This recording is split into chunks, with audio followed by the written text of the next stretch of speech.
아침부터 당이 좀 땡기네요.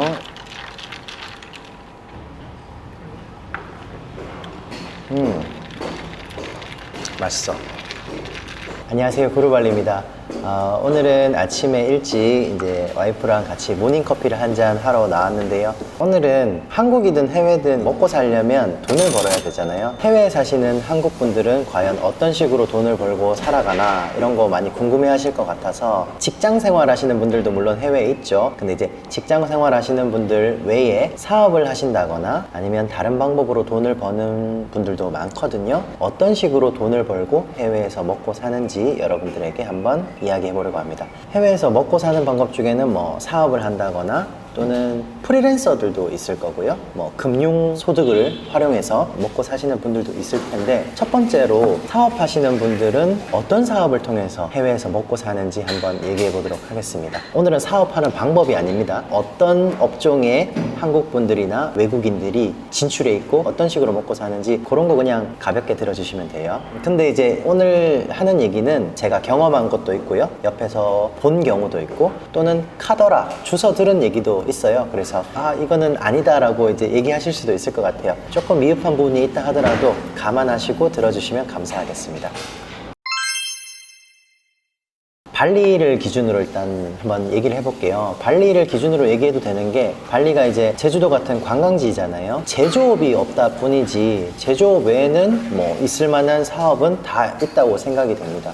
근데 뭐 제조업이야 사실은 뭐 개인이 하기에는 규모가 크다 보니까, 물론 개인 사업처럼 제조업을 하시는 분들도 계시지만 그런 거보다는 한 개인이 작은 자본을 가지고 어떤 식으로 사업을 하는지 이런 걸 위주로 제가 한번 얘기해 보겠습니다. 발리 같은 경우는 이제 관광지다 보니까 아무래도 이제 여행업이 위주겠죠. 다른 해외 관광지 지역도 마찬가지지만 한국 분들이나 외국 분들도 당연히 관광업, 특히 여행 사업에 진출을 해 계십니다. 이렇게 한국 여행사뿐만 아니라 다른 외국인들이 하는 여행사도 굉장히 많다 보니까, 관광객이 많다는 거는 여행을 오게 되면 일단 투어를 하게 되고요, 또 먹어야겠죠. 그러려면 이제 식당이 발달하게 됩니다. 레스토랑을 하시는 분들도 계시고요. 그리고 밥만 먹는 게 아닌 게 어디를 가서 또 놀아야 되잖아요. 레포츠업이라고 하죠. 뭐 래프팅이라든지 또는 해양 스포츠, 서핑, 패러글라이딩, 이런 레포츠 산업에 진출해 계신 분들도 계시고, 피곤하다 보면 또 마사지도 받아야 되잖아요. 마사지 사업을 하고 계신 분들도 많이 있습니다. 그리고 당연히 모든 일정이 끝났으면 밤에 잠을 자야 되잖아요. 잠을 잘 때 필요한 숙박업, 호텔을 하시는 분들도 있고, 풀빌라를 하시는 분들, 또는 작은 소형 빌라를 임대 또는 자기가 지으셔서 에어비앤비처럼 이제 일반 개인 상대로 이렇게 숙박업을 하시는 분들도 계세요. 최근에는 제가 많이 보다 보니까 한국 분들이 여기 이제 작은 빌라나 이런 거 임대하셔서 본인이 사시는 게 아니라 에어비앤비로 임대하는 분들이 많이 있더라고요. 이런 것들도 앞으로 점점 더 늘어날 것 같습니다.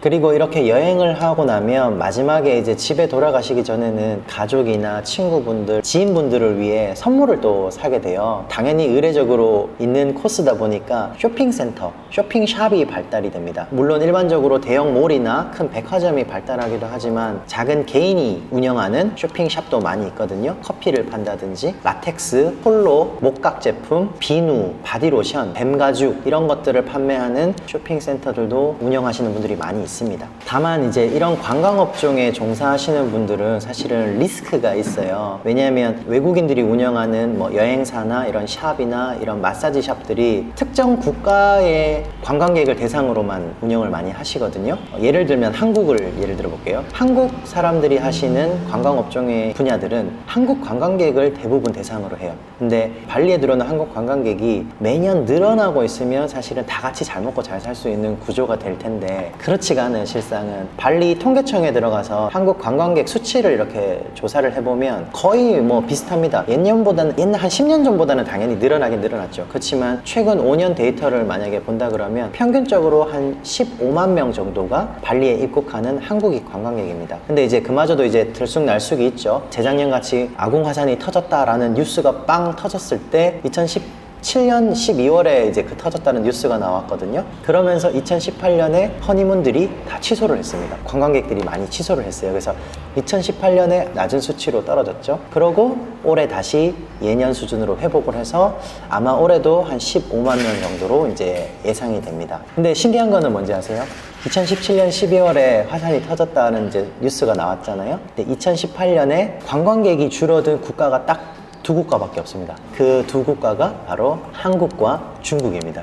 이 두 국가를 제외하고는요, 화산이 터졌다는 뉴스가 나와도 2018년에는 예년보다 더 많은 관광객이 2018년에 유입이 됐습니다. 참 신기하죠. 그만큼 아무래도 한국 분들이나 중국 사람들한테는 안전에 대한 이제 문제가 되게 큰 이슈인 것 같습니다. 다시 본론으로 돌아와서 발리에는 사실은 한국인이 운영하는 관광 여행사가 대략 45개에서 50개 정도로 이제 추정을 하고 있습니다. 이렇게 추정할 수 있는 거는 이제 발리에도 한국인들 여행사 협회라는 게 있어요. 한인 여행사 협회죠. 몇 개 정도가 있는지 이제 추정을 할 수가 있어요. 생각보다 많죠. 이렇게 제가 말씀드린 것처럼 매년 15만 명이라는 일정한 파이가 있는 거죠. 일정한 파이가 있기 때문에 이 파이를 약 50개의 여행사, 그리고 그 50개 여행사를 주축으로 한 레스토랑들, 또 마사지 샵들, 또는 레포츠 업체들, 이런 업체들이 다 일종의 나눠먹기 하는 셈이에요. 정해져 있는 파이를 나눠먹기 하다 보니까 사실은 관광객이 확 줄어들었을 때는 다 같이 힘들고요.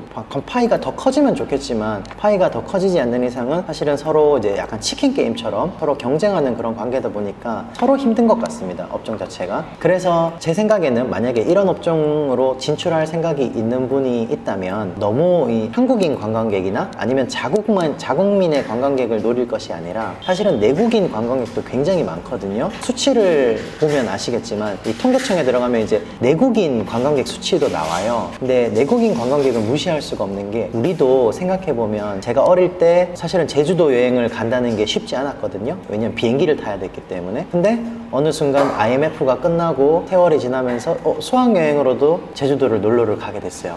저 고등학교 때 수학여행을 제주도로 갔거든요. 그만큼 경제 수준이 조금 올라가고 하다 보니까 최근에는 저가 항공사들이 제주도에 많이 뜨다 보니까 제주도 가는 게 그렇게 크게 어렵지는 않은 일, 이렇게 여겨지는 게 사실입니다. 물론 제주도 가면 사실은 먹고 자고 쓰는 비용이 크긴 크죠. 관광지다 보니까. 그래도 전혀 못 갈 정도의, 평생에 한번 가볼 그런 관광지는 아니다라는 게 우리 인식이잖아요. 인식이 많이 바뀌었죠. 그런 식으로 제주도가 그랬듯이 인도네시아도 사람들이 최고의 인도네시아 관광지 하면 넘버원이 일단 발리죠. 당연히 누구나 발리 섬은 가보고 싶어 합니다. 왜냐하면 다른 지역은 또 무슬림 지역이다 보니까 조금 옷차림이라든지 먹는 것, 술을 마신다든지 이런 데 제약이 있지만, 발리는 힌두 지역이다 보니까 더군다나 문화적으로 무슬림 지역과 다른 힌두 문화 지역이다 보니까 그걸 보려고 오는 관광객들도 굉장히 많습니다. 그리고 일단 자연이 너무 아름답죠. 바다가 있고 그리고 산이 있고 이런 것들이 복합적으로 있는 관광지다 보니까 현지인한테도 굉장히 매력적인 관광지예요. 그래서 그만큼 현지인 관광객도 계속 우상향하고 있는 추세입니다. 인도네시아가 경제 성장률이 5에서 6%대를 계속 유지한다 그러면 관광객도 계속 늘어날 수밖에 없겠죠. 이 관광객들이 발리 와서 뭐 하겠어요? 먹고 자고 쓰고, 그런 수요도 충분히 노려볼 수 있는 관광업을 하시면 어떨까 이렇게 생각이 돼요. 요거는 제 그냥 추가적인 생각입니다. 만약에 하시고 싶은 분들이 있다면 이런 분야를 생각하셔서, 그러니까 내국인 수요죠. 외국인 말고 내국인 수요까지 감안하셔갖고 업종을 선택하시거나 사업을 준비하시면 어떨까라고 생각을 해봤고요. 관광 얘기가 너무 길어졌네요. 또 이제 다른 업종을 얘기해보자면 소매업도 있어요. 소매업이 있는데, 소매업이라고 하면 옷가게를 하시는 분들도 있고요. 뭐 가구나 또는 장식품 이런 거 소품 판매하는 분들도 있어요. 근데 이제 사실은 외국에 나오시면 아시겠지만, 외국에서 살다 보면 외국인이 모든 업종에 다 진출할 수 있는 건 아니에요. 인도네시아나 동남아 지역도 마찬가지지만 자국민의 사업을 보호하기 위해서 인도네시아도 이제 네거티브 리스트라고 해서 그 네거티브 리스트에 속한 업종들은 지분 비율이 제한되거나 단 1%로도 지분을 가질 수 없는 업종들이 있습니다. 그 업종 중에 하나가 대표적인 게 바로 소매업이에요. 소매업은 말 그대로 동네에서 이제 물건 파는 장사들이잖아요. 그러다 보니까 이제 자국민의 소규모 상권을 보호하기 위해서 외국인의 진출을 막아놓은 겁니다. 그러다 보니까 만약에 이런 업종을 하고 싶은 분들이 있으면 제가 제가 예전에 이제 인도네시아에서 사업하기 뭐 이런 영상을 올려드린 적이 있는데 현지인 명의를 빌려서 하시는 분들이 많아요. 명의를 차용을 해서 회사를 설립을 하고 그리고 거기에 직원으로서 이제 근무하시는 형태로 사업을 하시는 분들도 있는데 이 경우는 사실은 조심하셔야 되는 게 차명이라는 게 인도네시아 법적으로도 이제 합법이 아니에요. 합법이 아니다 보니까 설사 노타리스 같은 공증인을 통해서 명의를 빌렸다는 공증을 받아 놓으신다 하더라도 나중에 혹시 문제가 생겨서 법적 소송이 가면 이길 확률이 아주 낮습니다. 거의 진다고 보시면 돼요. 그렇기 때문에 이런 리스크가 있다는 걸 감안하시고 하시는 게 좋을 것 같아요.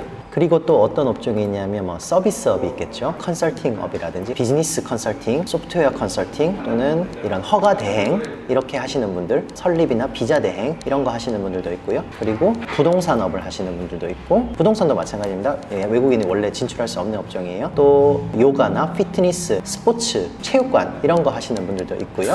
그리고 학원을 운영하시는 분들도 있습니다. 그리고 앞으로 이제 향후 혹시 인도네시아에서 어떤 업종이 좀 괜찮나요? 대세가 될 업종이 뭐냐라고 물어보신다면 저는 일단 이커머스 업종, 온라인 판매죠. 괜찮을 것 같다라고 말씀드릴 것 같아요. 여러 가지 업종들이 있지만 사실은 우리나라처럼 여기도 나라가 워낙 하다 보니까 온라인 판매로 진행하는 것들도 많이 있습니다. 대표적인 사이트가 뭐 또코페디아나 라자다, 블리블리 여러 가지 사이트들이 있는데요. 저도 처음에는 이제 못 믿어왔어요. 못 믿어와서 여기 과연 주문하면 이게 물건이 똑바로 올까 싶었는데 몇 개 테스트 삼아 이제 주문을 해봤어요. 싼 거부터 뭐 단돈 5만 루피아짜리부터 비싼 거는 촬영 장비 같은 것들도 다 라자다 통해서 구매를 했거든요. 구매를 하다 보니까 뭐 물건이 홍콩에서 오는 것도 있고 뭐 인도네시아에서 오는 것도 있고 뭐 여러 가지더라고요. 시간은 조금 길게 걸릴지언정 물건에 하자는 없었어요. 어쨌든 제가 생각보다는 만족감이 있어서 앞으로 저 같은 경우는 계속 웬만한 거는 이렇게 온라인을 통해서 주문을 할 거거든요. 현지인들도 마찬가지라고 봐요. 요즘 한국에서 물건 사실 때 뭐 매장에 직접 가셔서 구매하시는 분들도 많이 있겠지만 집에서 주로 온라인 쇼핑을 많이 하시잖아요. 여기 현지인들도 마찬가지거든요. 요즘 젊은 친구들은 웬만한 거는 다 온라인으로 주문을 해요. 만약에 정 못 믿어오면 매장에 가서 물건을 직접 보고 확인을 한 다음에 물건 괜찮네. 그리고 이 똑같은 모델 넘버를 인터넷에서 검색해서 이제 온라인으로 구매를 합니다. 왜냐하면 더 저렴해요. 흥정을 안 해도 되죠. 좀 덜 귀찮죠. 물론 이제 뭐 물건이 파손되거나 이랬을 때 이제 환불이 가능하냐 이런 것들도 생각을 해보셔야 되잖아요. 근데 제가 물건이 한번 안 와서 환불 신청을 해봤는데 생각보다 빨리 들어왔습니다, 돈이. 근데 결제하실 때 신용카드로 결제하시는 분들도 계시겠지만 저는 그냥 인도네시아는 인터넷 뱅킹처럼 시스템이 잘 돼 있어서 인터넷 뱅킹 아이디만 있으면 아이디 넣고 나중에 제가 홈페이지에 들어가서 결제를 하면 되거든요. 그렇게 생각보다 어렵진 않습니다. 이런 시스템이 어느 정도 갖춰져 있기 때문에 앞으로 이커머스 산업은 조금 더 커질 것 같다라는 생각이 들고요. 이 이커머스 업종은 외국인이 진출할 수 있는 업종이다 보니까 앞으로 조금 이런 분야에 관심 있으신 분들은 우리나라가 또 이 IT 강국이잖아요. 충분히 진출해볼 만한 업종이다. 이렇게 저는 생각을 합니다. 저도 관심이 되게 있어서 근데 제가 이제 컴퓨터 IT 기술이 뛰어나지 않기 때문에 홈페이지도 겨우겨우 워드프레스 사용해서 막 책 보면서 막 만드는 그 정도 수준밖에 안 돼서 아직까지는 제가 이제 뭐 한번 시도를 못 해보고 있는데 앞으로는 저도 준비해서 한 번쯤 도전해보고 싶은 업종이 바로 이 이커머스 업종입니다. 그리고 또 뭐가 있나? 또 건설업이 있죠. 건설업. 제가 일전에 제 영상 보신 분들 중에 구루 족자님, 족자에서 건설업 하고 계시는 분 영상 보신 분들도 있을 거예요. 인도네시아에서도 이제 이런 건설업, 집을 짓는다든지 또는 상가를 짓는다든지 주택 단지를 짓는다든지 이런 분야에 진출해 계신 분들도 있습니다. 저 또한 이제 구루 족자님의 도움을 받아서 살짝 발을 담그고 있거든요. 살짝 발만 담근 겁니다. 이런 분야에 진출하시는 분들은 사실은 어느 정도 좀 경험이 있어야겠죠. 일단 축적된 경험과 건설 분야, 집 짓는 기술을 알고 계신다든지 인부를 정말 잘 다루신다든지 이런 경험이 있으신 분들은 진출해 보시면 괜찮은 업종입니다. 사실은 이 건설업이라는 게 저도 좀 경험을 해보니까 어느 정도의 자본금만 있으면 충분히 수익을 고정적으로 올릴 수 있는 업종이에요. 왜냐하면 이제 땅이라는 게 구매를 해두면 땅값이 떨어지는 경우는 거의 없잖아요. 그러다 보니까 손해를 보는 경우는 없습니다. 단지 빨리 지어서 빨리 팔리면 빨리 수익이 생기는 거고요. 조금 천천히 팔리면 천천히 수익이 생기는 그 정도라고 생각하시면 될 것 같아요. 근데 이제 주의하셔야 될 게 이게 뭐 안정적인 수익 사업이라고 해서 무턱대고 덤비시기에는 무리가 있어요. 왜냐하면 일단 이 현지를 잘 알아야 되고요. 공사 인부를 잘 다뤄야 되는 게, 조금 이제 언어가 되시는 분들은 공사 업체한테 맡기는 게 아니라 본인이 직접 공사 인부, 보통 5장, 10장이라고 하죠. 만도르라고 부르는데요, 인도네시아에서는.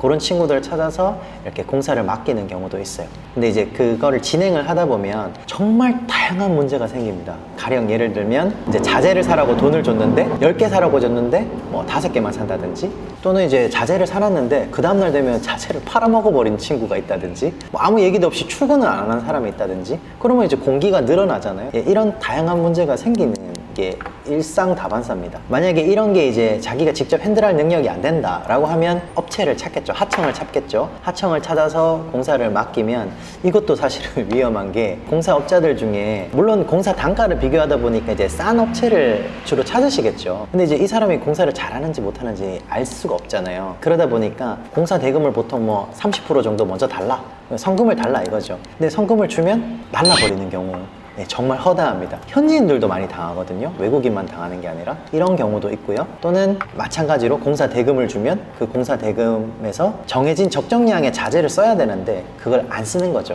예를 들어 철근을 10개를 써야 되는데 8개만 쓰고 2개 값은 자기가 이제 먹어버리는 거죠. 이런 경우가 있다 보니까 부실 공사가 생긴다든지, 또는 시공서가 있잖아요. 설계도가 있잖아요. 설계도대로 이제 공사를 해줘야 되는데 능력이 부족하다 보니까 설계도대로 공사가 진행이 안 돼서 공사가 늦어진다든지, 또는 이렇게 벽이 똑바로 올라가야 되는데 벽이 이렇게 기울어진다든지, 그러면 부수고 다시 해야 되는데 이 친구들은 부수고 다시 하지 않습니다. 그냥 시멘트 발라버립니다. 그러면 겉으로 보기에는 일자지만 사실은 속에는 이렇게 벽이 휘어져 있는 거예요. 이런 경우가 굉장히 많기 때문에 무턱대고 돈이 된다라고 생각하셔서 진출하실 분야는 아니다. 그리고 제가 아는 분들 중에도 이제 현지인 디벨로퍼가 있어요. 땅을 사서 집 짓고 판매하는 걸 디벨로퍼라고 보통 하는데요. 이 디벨로퍼가 겉으로 보기에는 번지르해요. 벤츠 끌고 다니고요. 좋은 거 먹고 좋은 옷 입고 진짜 집도 의리의리하고 참 멋있어요. 근데 실상을 들여다보면 은행에서 돈 땡겨서 공사하고 이제 분양을 하는 거죠. 후분양을 하는 거죠. 물론 선분양을 해서 판매하면 좋겠지만